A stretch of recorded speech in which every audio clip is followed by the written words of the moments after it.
మీదకి రాబోతున్నటువంటి ఇంకొక celebrity coming with beautiful performance.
Looking lovely.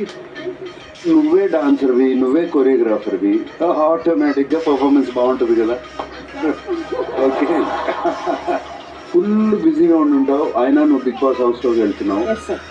ఏంటి నీ ఎక్స్పెక్టేషన్ ఏంటి? ఎక్స్పెక్టేషన్స్ ఫస్ట్ ఆఫ్ ఆల్ ఏంటంటే బిగ్ బాస్ అంటే ప్రాణం. అంటే ఒక హోమ్కి రీచ్ అవ్వడానికి కారణం ఒక బిగ్ బాస్. మేము ఎలాంటి పర్సన్స్ ఉన్నాము, మా రియాలిటీ ఏంటి, బికాస్ సోషల్ మీడియాలో ఉన్న వరకు ఇట్స్ డిఫరెంట్. మా రియాలిటీ ఏంటి, ఇట్స్ డిఫరెంట్. ఇప్పుడు బిగ్ బాస్ ఒక జర్నీ ఎలా ఉందంటే, మీరు 1 వీక్ యాక్టింగ్ చేయవచ్చు, 2 వీక్ యాక్టింగ్ చేయవచ్చు, but 3rd week me reality బయటికి వస్తుంది, దొరికిపోతారు. ఒకవేళ ఇప్పుడు నేను ఎలా నించొని ఉన్నాను, బట్ రియాలిటీ ఇలా ఉంది. 2 వీక్స్ వరకు ఇలాగే ఉంటారు, 3 వీక్స్ ఇలా వచ్చేస్తుందా? That is the thing. Okay, so నీ రియల్ పర్సన్ ఇప్పుడు బయటకు వస్తారు బిగ్ బాస్. ఇప్పుడే సోషల్ మీడియాలో తెలియదు. కొంచెం అమ్మాయి బట్టలు వేసుకున్నా కదా, కొంచెం అమ్మాయి లాగా ఉండాలి. లోవర్ టీషర్ట్స్ లో వచ్చినప్పుడు ఎలా ఉంటారు, అలా ఉంటారు. ఓకే ఓకే, ఎవరెవరికి కొరియోగ్రఫీ చేసావమ్మా? సార్ ఫస్ట్ కొరియోగ్రఫీ అయితే శర్వణన్ సార్ కి ఇన్ మనమే. ఓకే, సెకండ్ చేశాను సార్ నేను Pushpa 2. I've seen it, fantastic. Thank you. చాలా బాగుంటుంది. Thank you so much sir. Rashti Verma, yes sir. నీ జర్నీ ఫాలో అవుతున్నటువంటి ఆడపిల్లలకి ఏంటి నీ మెసేజ్? ఫస్ట్ ఆఫ్ ఆల్ దీనికి భయపడొద్దు.